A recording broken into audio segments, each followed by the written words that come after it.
We are live on Facebook and YouTube and in the Luke and Susie community, and it is great to hang out with you again. We are going to go through a bunch of topics which I don't have up on my screen, and now I suddenly have to open up. I've got like 133 tabs open at the moment. Books and sports and vegetables and lessons learnt through a pandemic. Yeah, we're gonna get to all of this and a whole lot more. Be involved in the chat. Make sure you comment, because when you're commenting, we can see it live and we can interact and we can be a part of it. You don't have to be on camera to be involved. It's our Luke and Susie Discourse Live, and we would love to hang out with you. Next. The Luke and Susie quotable in just moments, and it's talking about insanity. It's Luke and Susie with Faith, Family, Culture. It's Luke and Susie with you. We're broadcasting from Greece. The wise words of someone from yesteryear. A question has been asked to identify ourselves, to bring ourselves up, as if there's only two options in this world. But let's play it like there is. Oh, really? Are you a book nerd or a sports freak? Are they the two options that play off against each other? Because I am certainly the sports freak, not the book nerd. Oh, 100%. I love learning and I love information and I love audio books. But if I was to, like, if I'm freaky or nerdy about anything, it's sports. It's an obsession. I just love. And every week I feel pain. I feel a pang. I feel sort of missing out and upset because I don't get to watch every football review show that is on in every channel throughout the week. And whenever I see an article that references something that was said in a footy show, I'm like, I missed it. And I just feel like I'm empty inside because I didn't see it when it aired. You've just got a few years here with the age the boys are at where that'll be the case. But then you'll get it all back again. No, I can't watch all the shows, Susie. No one can have a life and a wife and having any relationship at all and watch all the shows. They are on all the time. I want to, but I can't. I would never. I would be like one of those, the stereotypical gamers that sit in the couch and on their game chair and then just have the food brought to them and then never leave, and it's in dark and they're still in mum's basement. You don't have that kind of wife. No, but that's neither do they. So sports freak. But do you identify as either of these? I do not identify as either of these. I love, probably closer to a book nerd, but I don't actually read a lot. I mostly watch movies or shows. So you're not a book nerd or a sports freak. You are simply just a freak. I'm a human. Yeah. So this is interesting. I don't know if there's other options or whether these two. I can see how these two might play off. Yeah, I get it. Against each other quite a bit. So let's open up for some thoughts on this, and let's start off with Chris. Chris, book nerd, sports freak. What do you identify as? Well, look, if we're talking about watching sports, then I might opt for the book, or I'm a bit in the middle there. But if we're playing sports, not competitively, then I'll opt for the sports.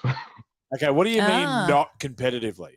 Well, if you want me on your team because you want to win, well, then you've picked the wrong picked the wrong teammate. Like, I muck around a bit too much on the court. Okay, so because I used to play social sport, but there is no such thing as sport that you don't play to win, to destroy somebody. Like, it doesn't matter. Yeah. Even when the kids were 2 years old, he was still super competitive. I never let them win.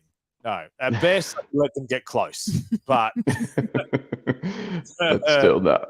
Yeah, no, too competitive, too much. So Nick Kyrgios has been criticised recently for how hard he played a celebrity basketball game for charity, and he was blocking the New South Wales Premier, and he got some criticism. And I'm like, fair game, go for it, man. Totally. Yeah.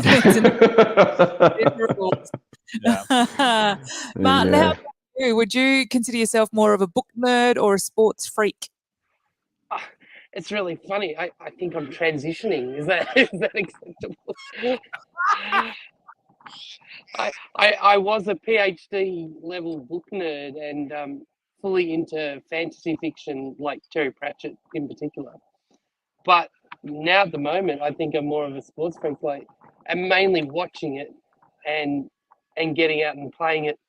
So now that I've moved down to Victoria in the last 6 months, I can get to AFL games, live AFL games. So it's a day out. It's social. Yeah. It's awesome. I can, dress in the colours and go support the team. And doing sport, getting involved with the local sports team is much more fitness. But saying that, I used to be more of a book nerd, and there is a social aspect to that now with social media. You can follow your favorite authors' books on and supporters on Facebook. Yeah. But I think I'm transitioning from books to sport. Okay, I need to ask a question I'm nervous about. When you say put on the team's colours, what colours? Oh, Brisbane Lions. All the way. Oh, I didn't have to be nervous. Look how happy that makes him. we are the pride of Brisbane. We will always fight for victory. No, we can stay here for a while. We'll end the show, and then I will just hang out and just talking Brisbane Lions stuff. All right. It's looking like a good year for us. It is actually, it is shaping up quite well. And now I can get to the games. Well, they're away games down here. They're away games, That's good. Angela's jumped on and said, books are life. They take you to places where you can never physically get to. Would rather read a book any day. Yep, come on, Angela. Go to a good... The best games to go to are Collingwood games. And not because I like Collingwood. I don't. I'm anti-Collingwood. But you get to see a part of society and life and behaviour, especially from little old women. That use words you may never have heard before. Like, Susie, you went to your first night game at the MCG, Brisbane Lions versus Collingwood, and you saw a side of culture you had never experienced. It was really, really something. Amira, what do you reckon's your way to go here? Do you love the sports or do you love getting into a good book? I hate sports, and I wouldn't call myself a book nerd, but I do like to chill out and read sometimes. Yeah. Mm-hmm. So if they were the only two options in life, you're owning book nerd over sports freak, but I'm not competitive at all, and just mud and rain and chants and war cries and not me. Not at all. Oh yeah, it's the chants and the cheering and the it's my kids are somewhat embarrassed of me on the sidelines. Because I cannot control myself. Loud. And I'm not aggressive and mean. I'm supportive and encouraging and I'm just loud. Fair enough. But I can tell you, every child who's a teammate of our boys who come off the field, there's one place they look to get encouragement, and it's me. It's fist bumps all round, and it's just it's high fives. They know where to go. The big vocal guy on the sidelines. Very, very true. All right, let's see if we can get Gareth here. Now I'm going to click on this one. What we might do is, can I get you to mute your computer, Gareth? Because you've got sound coming through in two different directions. There we go. That should do it. Let's try Gareth again. There we go. All right. Yeah, we can. Which one? Yay! Oh, awesome. I'm on my phone. I didn't even need to come into the studio here. Perfect. So, Gareth, do you reckon you're a book nerd or a sports freak? I would be closer to the book end of any spectrum you wanted to consider on that.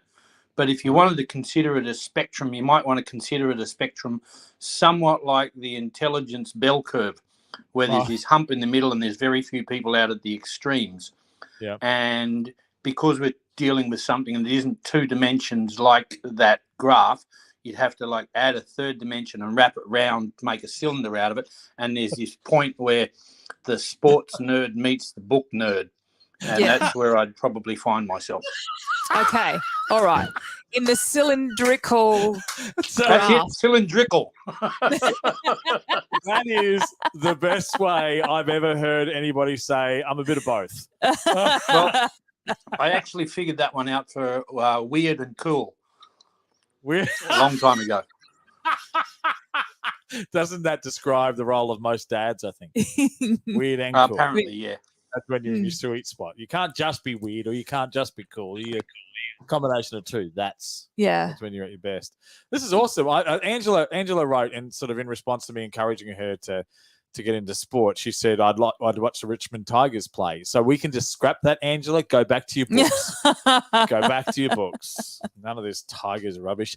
She says, I get excited when I walk past bookshops and miss the Lifeline Book Fests that she used to be a part of. Yes, they were amazing. Isn't it? You go and there's just books everywhere, and they're so easy and cheap, and certainly we had a debate early on in our marriage because I have bookshelves filled with books, and you were very critical because you said you don't even read these books. And I said, no, but it makes me look and feel smart. Yeah, to have them on the shelf. Having a lot of books on the shelf. And you would mock me for this. And then research came out which said reading books is great, but having books is better for your intelligence than not having them at all. They actually at least perpetuate this desire for growth and learning. And I'm like, well, there you go, Suze. Science proved your mocking completely wrong. If at least you're not going to be a book nerd and read books, put them on a bookshelf, look and feel smart. You could do wonders. Have books. Yeah, have books. Jessica's question, what is the most favorite thing that you've learned during the last couple of years of the pandemic?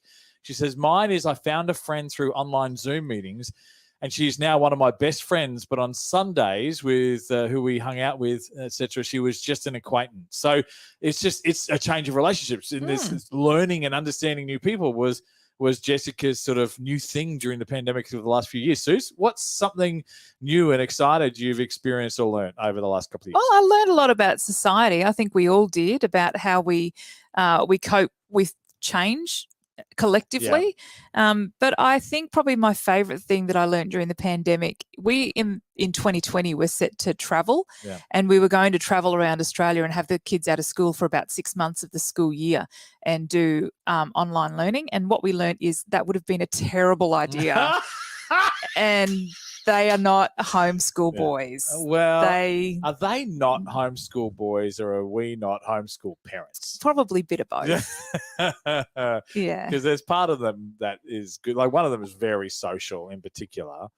And so he really missed that. He is, interaction. I'm not saying we caused the pandemic and that God did it just to stop us having that experience.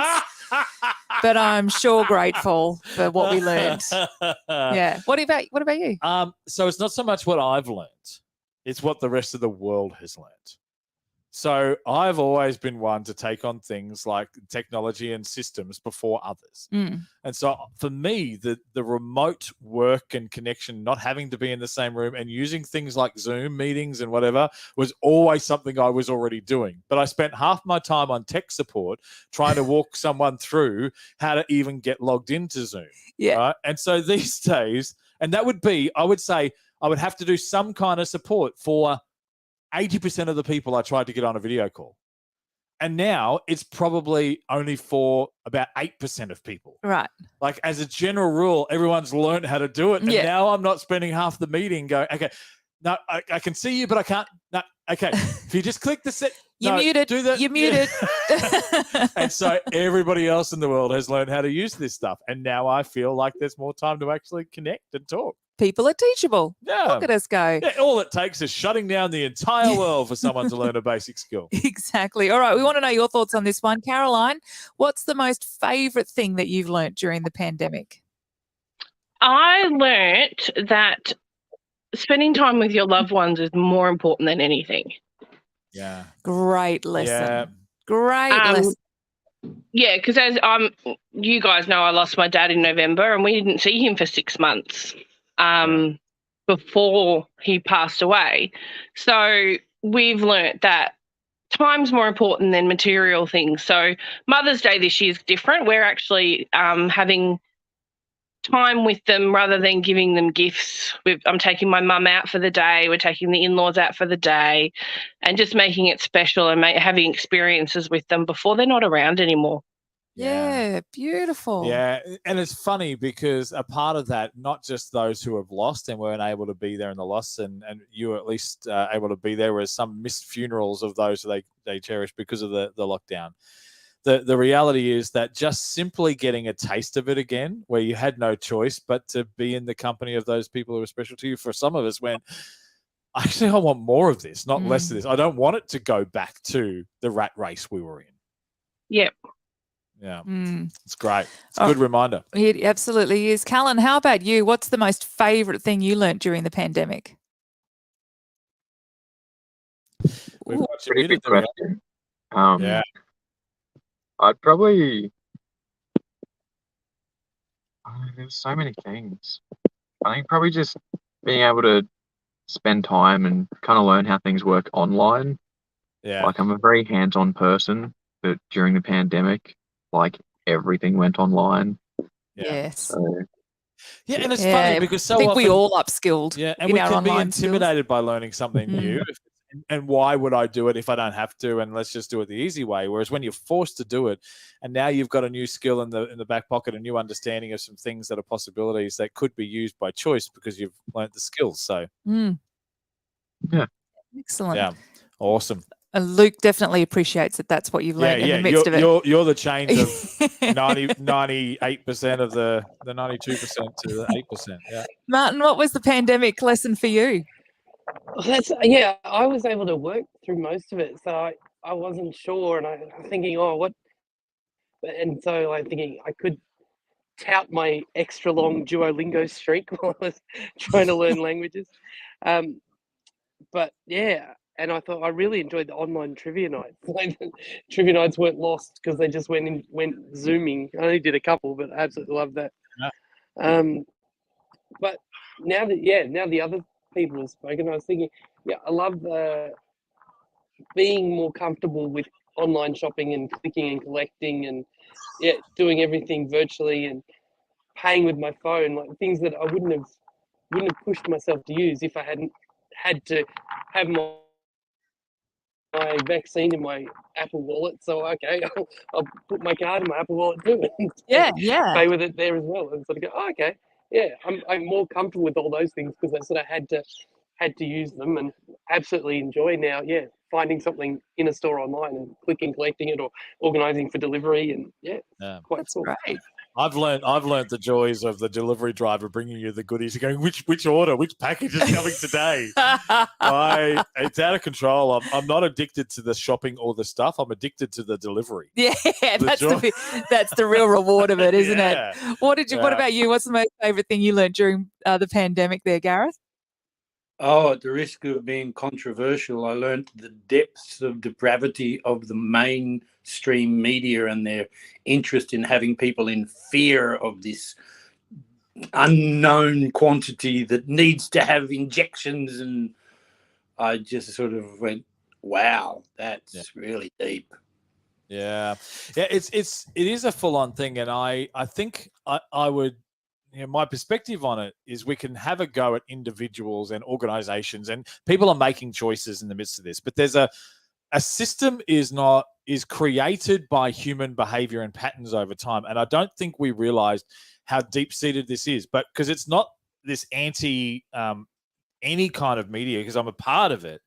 But as a general rule, like, you win in your media business game if more people are listening, clicking, and wanting to hear what you've got created. And that happens more when they're in fear than it does when you're comfortable and at peace. And so no one consciously thinks, well, we're going to make sure everyone's in fear so that they can do this. It's just they've just learned this is the format of what gets people to click, to listen, to switch on, and they're measured by those numbers. And so this drives human behavior. And the more this happens, the more we click, more we listen, more we watch. And therefore it's just a cycle that perpetuates itself.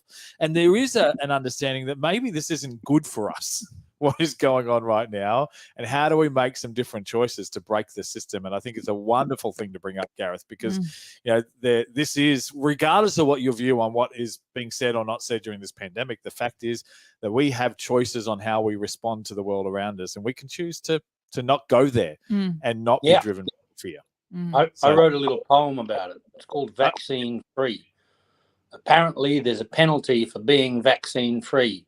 I don't want to start a fight, but I don't think that's right.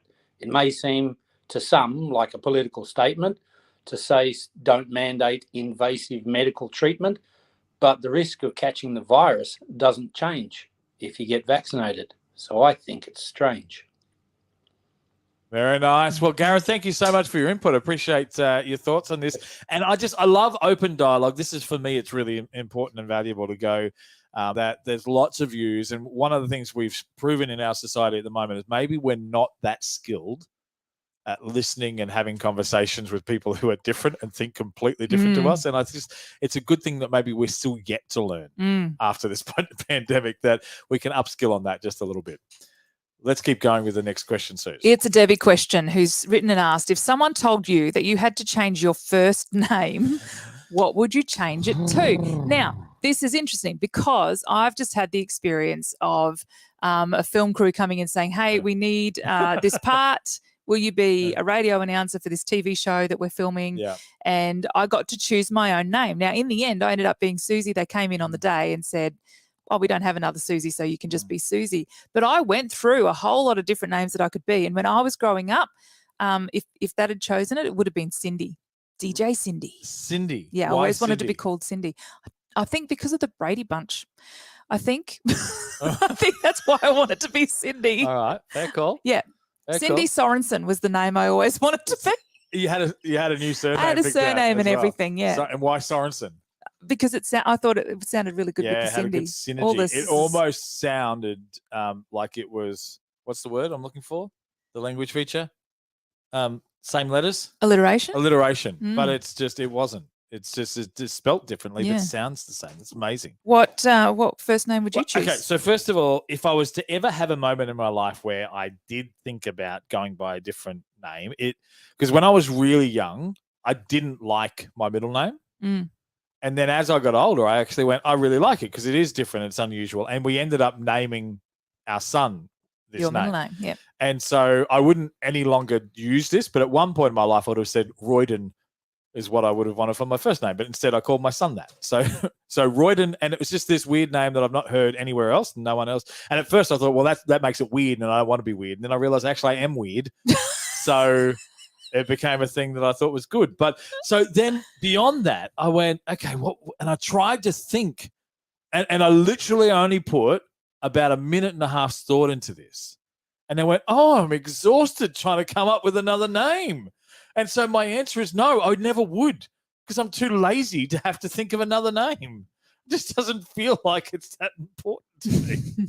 I'm like, I'll stick with Luke, not because I like it or because it's an identity. It's just because I'm too lazy to come up with another People one. know how to say it when they see it spelt. It's easy. I'd probably more change something with my last name, because the problem is the hard consonant sound K and the soft consonant H. I remember turning up to an appointment one time and I said, I've got an appointment at 1, and they said, no, sorry, we've got no Luke Holt. We've got a Lou Colt. So they'd written an appointment for LOUCOLT for Lou Colt instead of Luke Holt. And I went, oh, got to say my name slowly now. Anyway, that's me rambling. Yeah, all right. Callan, what about you? If someone told you that you had to change your first name, what would you change it to?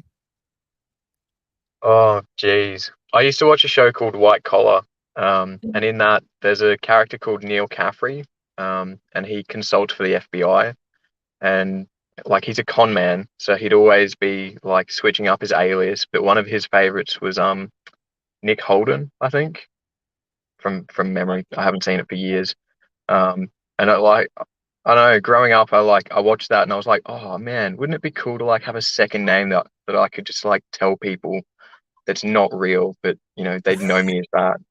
Yeah. And so I don't know, for whatever reason, when I thought of my own, I kind of thought of Daniel Trite.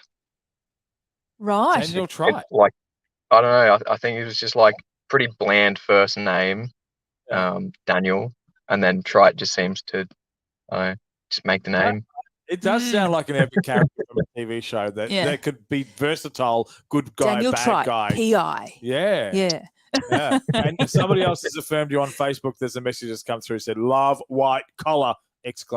So you've got a fellow fan there. Yeah. Excellent. Can we see if is Angela not there? No, when I click on it, nothing happens. Amira, if you could have a different, you've got a really interesting first name as it is, and it stands out. If you had a different first name, what would you change it to? Perhaps Veronica. Veronica. Okay, why? In like the Archie comics? Yeah. And so is that a fan of the Archie comics or just it was just you? I don't know. It sounds kind of like, I don't know, like an alter ego kind of name. So I just like it because it's kind of like, you know, like Lois and Clark kind of, you know, another name that, I don't know, it's just random, I suppose, like Veronica. I like it. Is it Veronica Mars? That's the one that I thought Oh, of. you thought of Veronica Mars. But not Archie. But I like that show. You do. You did like that very, very much. It's Chris, what would you change your name to?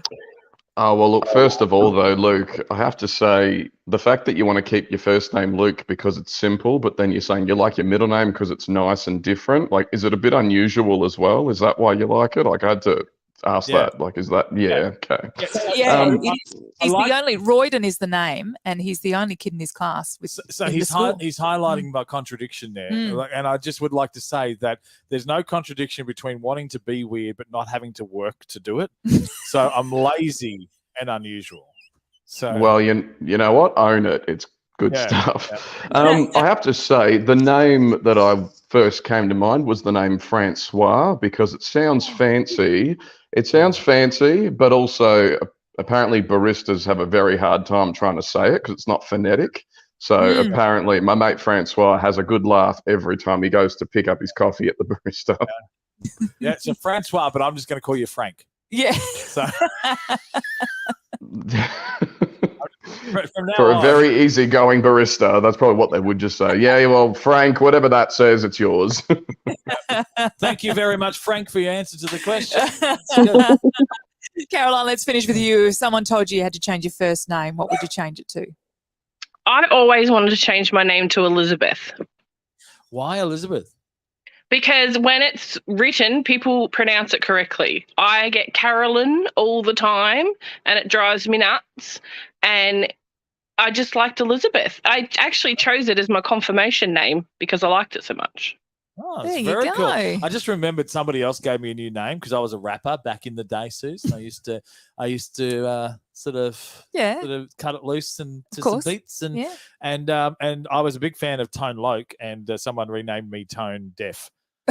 So I think they were trying to encourage me and support my career. Probably. And just say, don't ever do the singing of the chorus. You just stick to the rap. Hey, before we move on with the questions here, Luke, do we want to get to know somebody? Let's do that. Let's get to know somebody. Who are we going to? Gareth? Okay. We'll get to know Gareth. Okay, Yeah. Gareth, we're going to give you some free stuff, but you're going to have to work very hard for it, Gareth. This is intimidating. Are you up for the challenge? Well, if it's free, then I don't have to. What are you talking about? You're confused. No, don't play my words against me, Gareth. Oh, it's okay. Francois uses his words, your words against you, but me, I get this against. Yeah, no, that's right. All right, we're gonna cut off Gareth. He's too cheeky to me. And No. All right. Okay. All right, I've got I'm glad you have changed your name because now I can do Luke, I am your father. That would be one of the main motivations why I would change my name. Is you get that? Yeah. But now I embrace it. It's fine because now I'm a dad. I say that to my children. I am your father. Anyway. Okay. All right, Gareth, I'm going to ask you 5 questions, and the answers are all about you. It's getting to know you, so you can't get these wrong. Yep. I'll still tell you you're wrong, but that's okay. We'll do it along together. So, Suze, we've got 30 seconds, and your time starts now. Are you into the latest hits or classic hits music? Classic hits music. Would you rather play lawn bowls or go bowling? Lawn bowls. Do you like yard work or housework? Yard work. Would you rather meet friends out or would you rather have people at your place? I have my own studio to bring people to. That'll do. Nice. And do you like to stay close by for holidays or get as far away as possible? What's a holiday? Okay. All right, that's good. That's a All fair right. answer. So the first one. Latest hits or classic? And you said classic, was it? Classic was Gareth's answer. See, I don't want to sit on a fence, but I wrote latest hits ish. Oh. I do like a freshness, but I just can't keep up with all the trends and movements. So couldn't do that, right? I couldn't do the thing with the wrapping the bell curve around the glass. Yeah, that's right. You always like to bend some rules, Gareth. So we'll let you go on this. But yeah, for me it's kind of latest. I don't like new, but I do like sort of changing and fresh. Yeah. Okay. Yeah. All right. So lawn bowls or bowling? Gareth likes lawn bowls. So why lawn bowls? Barefoot bowling. Go barefoot.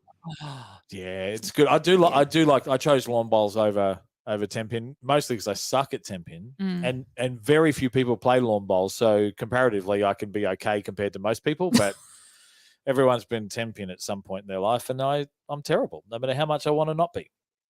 You beat Okay. me. Yeah, but you're worse. That doesn't make me good just because you're atrocious. Yard work or housework? Gareth said yard work. Yeah, I'm housework. Why? Are you one of those guys who loves to mow the lawn? I don't love it. It just needs to be done. And there's some share house I'm in charge of who does indoors. So yeah, I'm just, I don't know what it is. I just don't like it. So I'm not a fan of housework. I'd choose it over yard work though. Yeah, okay. Yeah. And meeting friends out or host at your place. He likes to have people over. Yep. So do you do it very often? I'm in the building a studio to have people come and see the shows I'm producing. Yeah. So I haven't started doing that yet. We're nearly there. It's several weeks before I can actually have a few friends over. Yeah, awesome. Nice. I like to have it and host it. And then stay close by or get away for holidays. Gareth said, what are holidays? So you don't take trips or you don't take breaks? When I'm on what would be considered by the general public a holiday, I'm usually taking notes in terms of trying to figure out what's funny about this to say on stage. So my spending time trying to figure out how to say something funny about what happens in my life and say it on stage. So there isn't really an off switch. Yeah, I get it. When your hobby is something that like that, you don't get to just switch it off. And it's usually during those times when you're on a break that you actually have more mental capacity to be creative and to invest into that, right? And so it just lights up. You don't switch off, you switch on. Yeah, I spent 30 years working as an entertainer professionally. So all my life, 23 of them were done in Japanese. So, wow. Yeah, I was a street performer doing shows in Japanese and a stand-up comic before that in Brisbane, Sydney and Melbourne and parts of the smaller cities. Yeah. But the idea that, observational comedy is what you do when you get up in front of an audience was drilled into me as part of my profession. And I just take note of what's going on in life and try to find the funny all the time. Worse because now I'm working again in English after spending 23 years trying to find double entendres in Japanese. Yeah. So now back in my first language, someone says something to me and they look at me because I've looked at them with this look that says, you've just said something that's just totally inappropriate because I can see it. And then they go, they've said, and then they just go, how can you do that? And I'm like, I don't know. It just happens at 1 million miles an hour now. That's amazing. Hey, well, I think not everyone realizes it, but when you're up on stage and you're doing comedy, when it goes wrong, there is nothing more mortifying that makes you want to just have the ground swallow you whole. But when it goes right, there's nothing more exhilarating that is just incredible. That feeling of entertaining people. Have you ever done stand-up? Yes. So I did the comedy tour. I've done international comedy festival shows and Melbourne Fringe Festival, and been there and exhilarated by it. But Brisbane? I haven't done Brisbane. Right. So Adelaide, Melbourne, in multiple festivals across those two main. The Sit Down Comedy Club in Brisbane, the guy who runs it, the first time he ever saw a stand-up comedy show, I was the guy running it. Oh, wow. I mean, 1988, 1989. Well, there you go. Well, so we want to give you a special gift because buying a gift for someone can be stressful. You want something that communicates a great message to the person that you're giving to, but you don't have all the time and money in the world. So at program sponsor gracifyme.com, you get to choose the perfect gift and hand select affirmation cards to communicate the value and honor the character of the person you're gifting to. So to feel great about the gift that you buy for someone and add value to their day, shop at gracifyme.com. We got $50 for you to spend to give a gift to someone, Gareth. Oh, beauty. I'll go and buy a couple of robes and stick them in the pile of robes out here. Awesome. Nice work. Thanks for playing, Gareth. You're welcome. Thank you.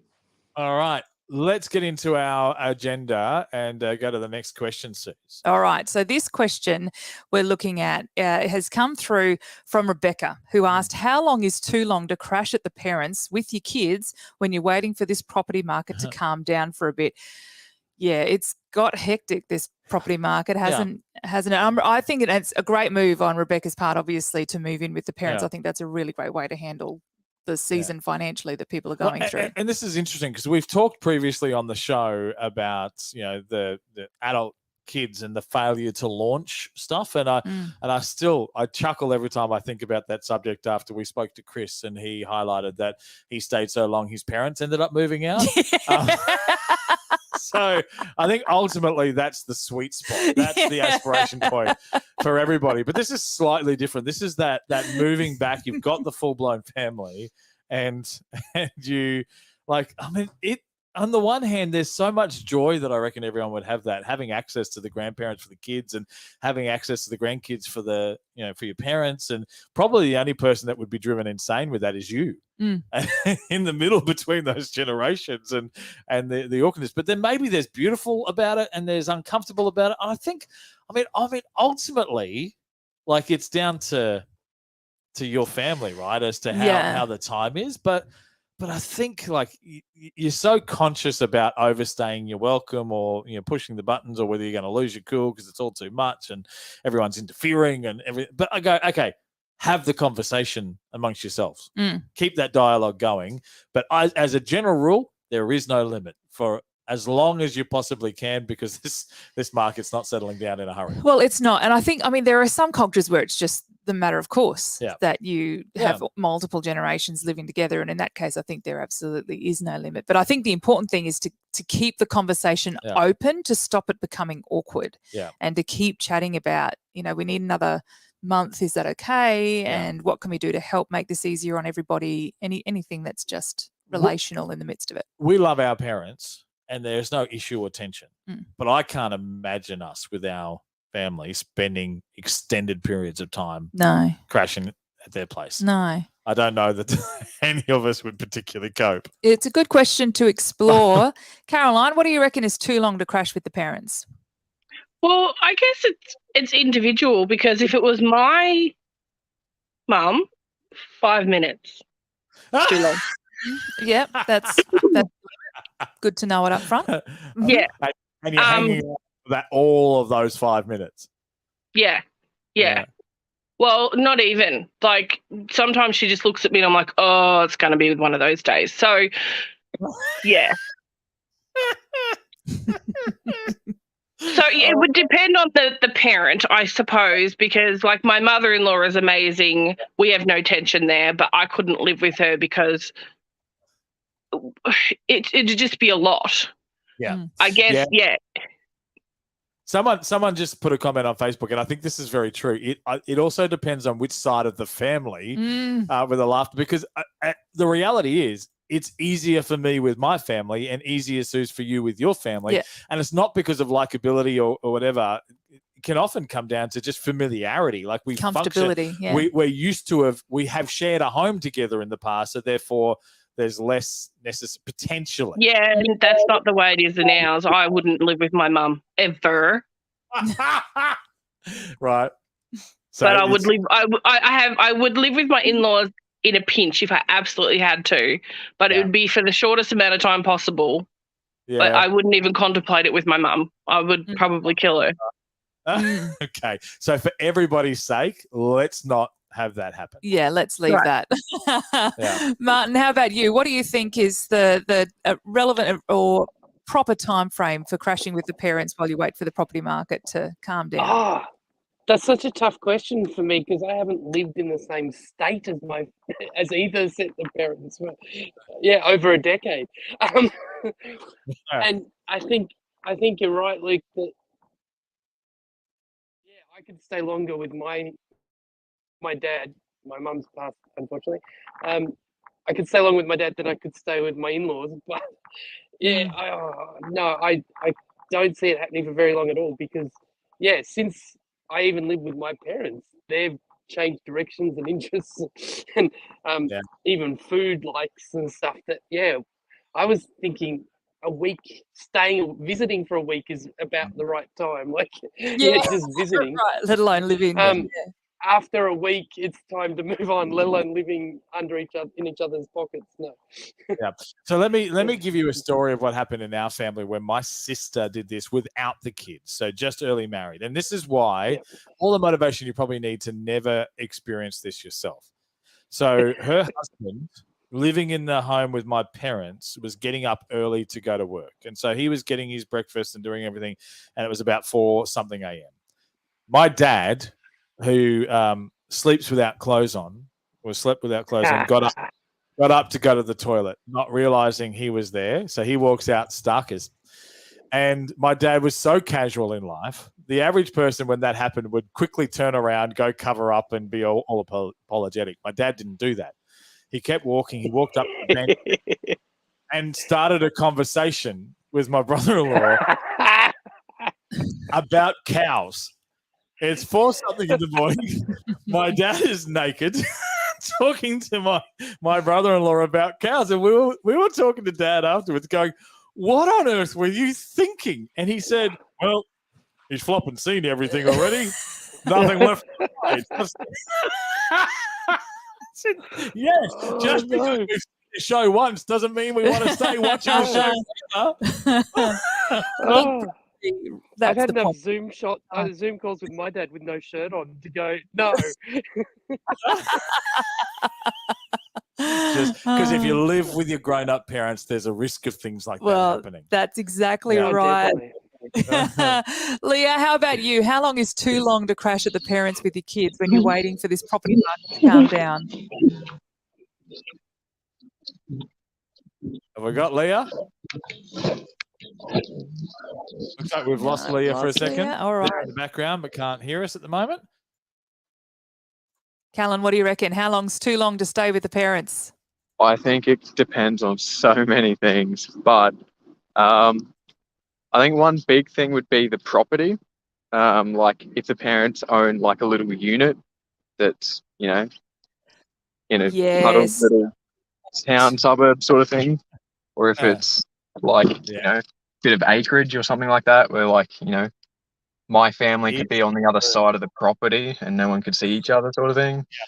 So, yes. So Callan's like, as long as as you need to, as long as you don't have to. We have to see each other. Yeah.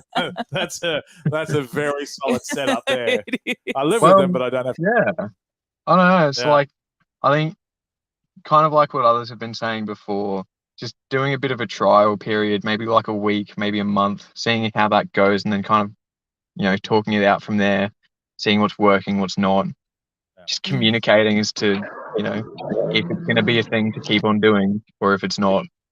Just that sort of thing.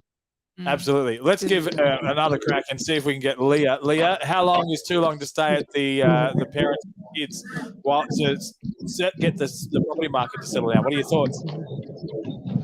Well, like I said on the questionnaire thing yesterday, it just depends on the parents really. Just whether they want them there and how long they want them there for, or how big the house is.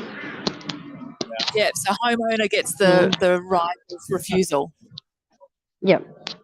Do you know one of the reasons why I would never want to do it is because I had thought that my life had got to the point where I would never have to see you're under my roof, it's my rules. And I never wanted to hear that again. I wanted to say it, but I never wanted to have it said to me. I can't wait to the point where our kids are arguing about our rules and go, well, you're under our rules, or if you live by our rules. I can't wait to the day that I get to just in the emotional moment say it and just tick them off. All right. It's done. It's on my bucket list. That's my life goal. Hashtag life goals. Hashtag YOLO, Suze. I think that's what all the young people are saying. No, I think so. I think so. All right, we've got a question from Craig. Craig has asked, what is the worst vegetable?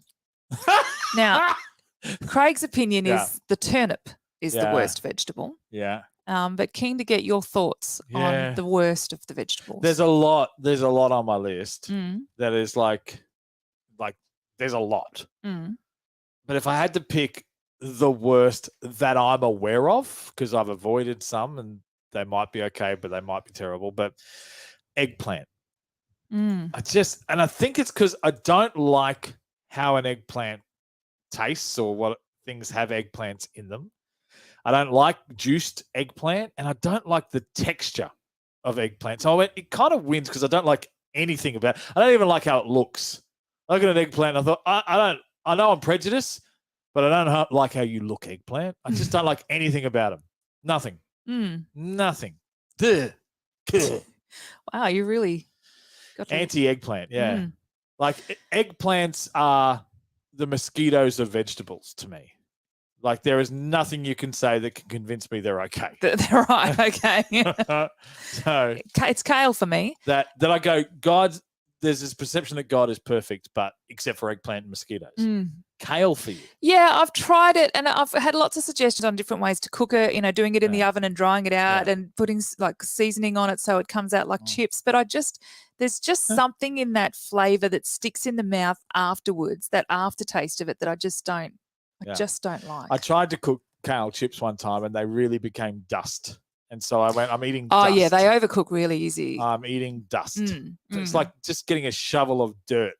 Yeah. Or ashes from the fire pit and just putting it in your mouth. Yeah. That's what it was For me, like. it's that one thing, like I'll hide it in stuff, but I still get that little whatever the aftertaste is. Is superfood just a code for this is going to taste terrible? I think so. Yeah. Yeah. Chris, what do you think's the worst vegetable? Well, look, funny enough that you mentioned kale, because I am team kale. I love kale, and I know that it's a very controversial topic, particularly what I'm going to say next is I'm not a fan of sweet potato, particularly the fries. They're trying to make chips. Yeah. They're trying to make chips healthy, and I think it's sacrilegious. Yeah. Yeah. Look, and you're not fooling anybody. No. Like I'm okay. Exactly. I like sweet potato, and therefore, I like it in different ways. Yeah. But most people go, oh, sweet potato fries, it's just like potato chips. But it's not. No, it's not. No, thank you. Do you have a way? Do you just have kale straight, or do you cook it in different ways?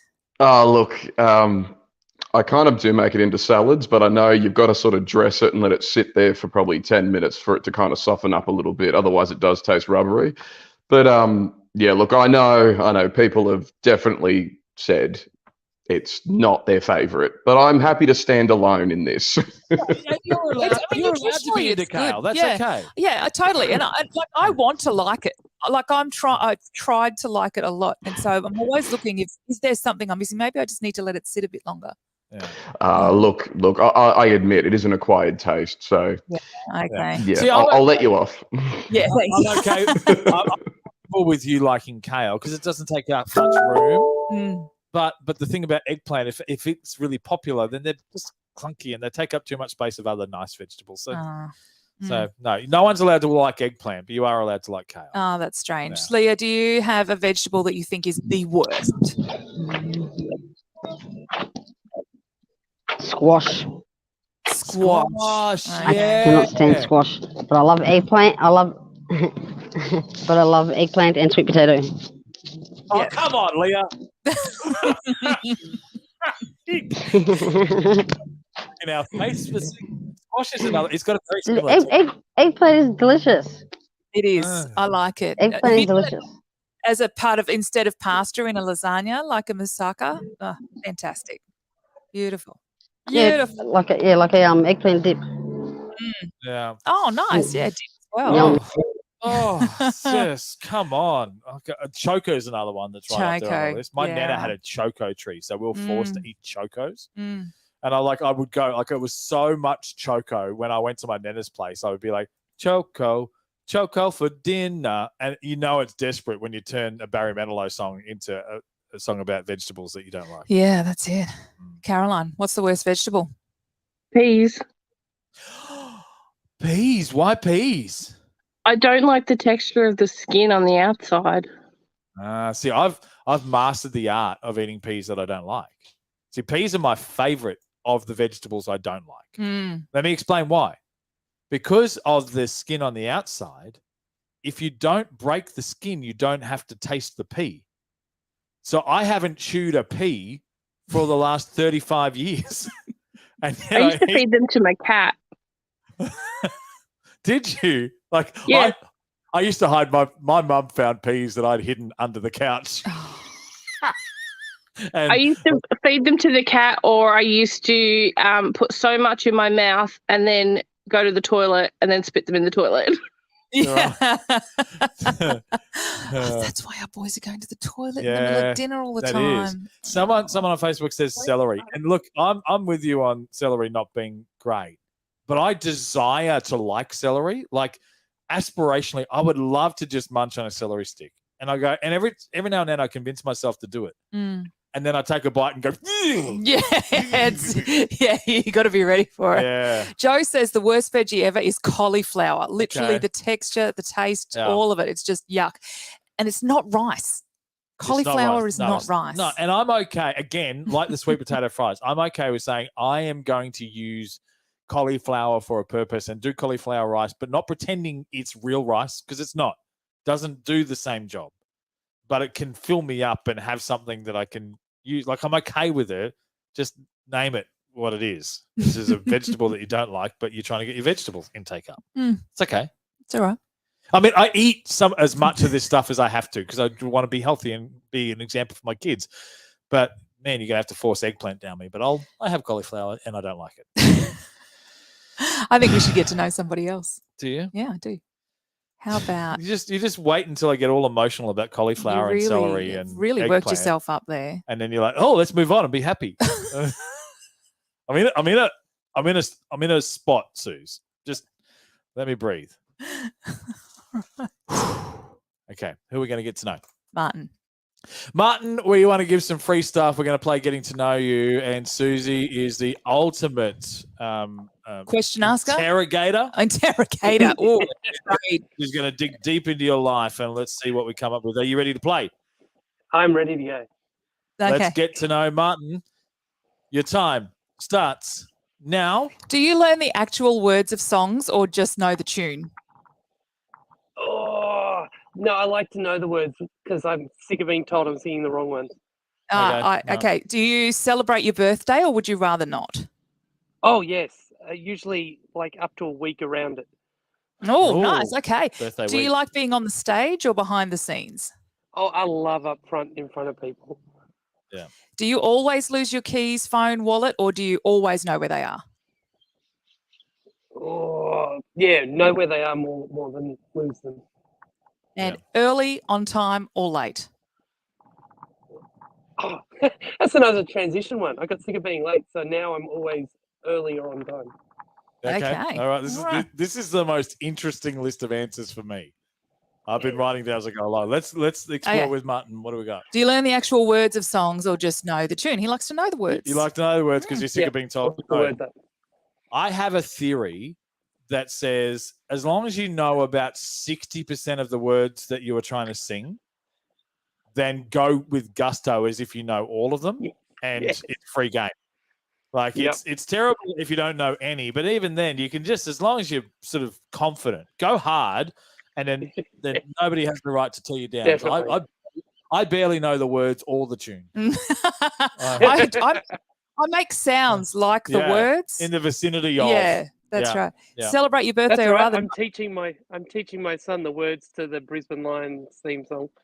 Yes, those words should know. Every good father should. Celebrate your birthday, or rather not. It's a week-long event for Martin. What about you, Luke? Yeah, no, I do celebrate, but these days I'm just so old. I've lost count and I don't care. But I used to, but not. I mean, I manipulated my mum into buying me a Game Boy on my birthday one year, and I cried just to get one. But I don't care that much about it anymore. I forget. Usually it's you that tells me it's my birthday coming. Yeah, that's right. I have to remind you. On the stage or behind the scenes, Martin's up front. Oh, yeah. I put that question in fully expecting that whoever I asked would say, no, behind the scenes. I love that you're an upfront person. Oh, no, yeah. It's a 9 out of 10 extrovert. It's got a bit less out there as I've got a bit older. Yeah. But, always, much rather stand in front of people and talk my head off than, work away behind the scenes. I don't mind helping behind the scenes, but, I'm a natural. Go ahead. No, you go. Sorry, I didn't. Yeah. That's what I'm learning. I'm going to let other people talk. Two extroverts. I'm going to dominate now. You've given me a microphone. Yeah, except for I've also got a mute button, so now I can't hear you. So you're gone. That's the power. I get to choose when to be the extrovert. For me, I mean, obviously, I'm a natural center of attention that I draw, but I'm getting increased joy out of championing other people being in the spotlight, and I just love facilitating so that others are getting the applaud and the. That's a new part of what's developing me, and I think maybe it's just I'm too lazy to walk up the 3 steps to get on stage. Yeah. This one's your polar opposites here. It's always lose your keys, phone, wallet, or always know where they are. You more often know where they are, Martin. Oh, definitely. Yep. Luke's the opposite. No, okay, hang on a second. So you asked me the question again. Do you always lose your keys, phone, wallet? No, I don't. Not always. No. I have not seen my wallet for weeks. I have no idea where it is. So I cannot say I'm regularly losing it. Oh, my goodness. If I never find it between. I have a designated spot. Yeah. A designated spot on my drawers. That's where my phone, wallet, and keys go. Good. Easy solution. Yeah. I have multiple designated spots. There's about 34 of them. So when I can't find them, I have to filter through all 34 of those spots, and occasionally it's in one of them. Every now and then it's in a completely Worst of it, Martin's the car keys, because we swap cars all the time, and the number of times I have to go foraging through yesterday's pants of Luke's to try and find keys is ridiculous. Just be thankful I have yesterday's pants. Like it could be what pants did you wear yesterday, and I go, I didn't. Like, that's a difference. Last question was early on time or late? Yes. Yeah. Yes. Yeah. Earlier on time. Yeah. Like I'm rarely on time. I'm either early or late. Yeah. That's usually me. It is very tricky to be right on time. Yeah. Susie nails it all the time. It's like she can predict the world around her, and she's rarely ever super early or late. And yet I'm so bad at this. I found my happy place at the airport when I used the lounge, and the lounge you can get access at the airport 2 hours beforehand. So I went, if I target being there at the 2 hour before my flight mark, and then I'm late, then I've got an hour and a half of buffer. So I don't have that makes sense. So it became my happy I think in my 20s, I got sick of being late for everything. So now, if anything, I might be 10, 15 minutes early just because I've got to be a bit earlier than that. I've got to be a bit earlier than that. Okay, I'll leave 5 minutes before that. Yeah. That's good. That's good. Well, hey, we want to make sure that we give you a reward to say thank you for being a part of the show, because buying a gift can be stressful because you want something that communicates a great message to a person that you're giving that gift to, but you don't have all the time and the money in the world. But there is a solution. There is at program sponsor gracefyme.com, where you've got loads of options to choose from for your gift, and you get to value and honour the character of the person you're giving to with affirmation cards as well. So to feel great about the gift that you buy for someone special and to add value to the day, you just shop at gracefyme.com. We've got $50 for you to spend, Martin. Awesome. Thank you so much, guys. Now, technically, we've got a couple of questions that we haven't got to, but I think we're out of time. I think we're out of time. We are done for today. And thank you to everyone who's been involved and been on the chat, and to those who have been on the video camera. And hi, Debbie, who's just recently tuned in. And sorry, we're just about to wrap things up. But we can't wait to catch you next time we're on. That's and right.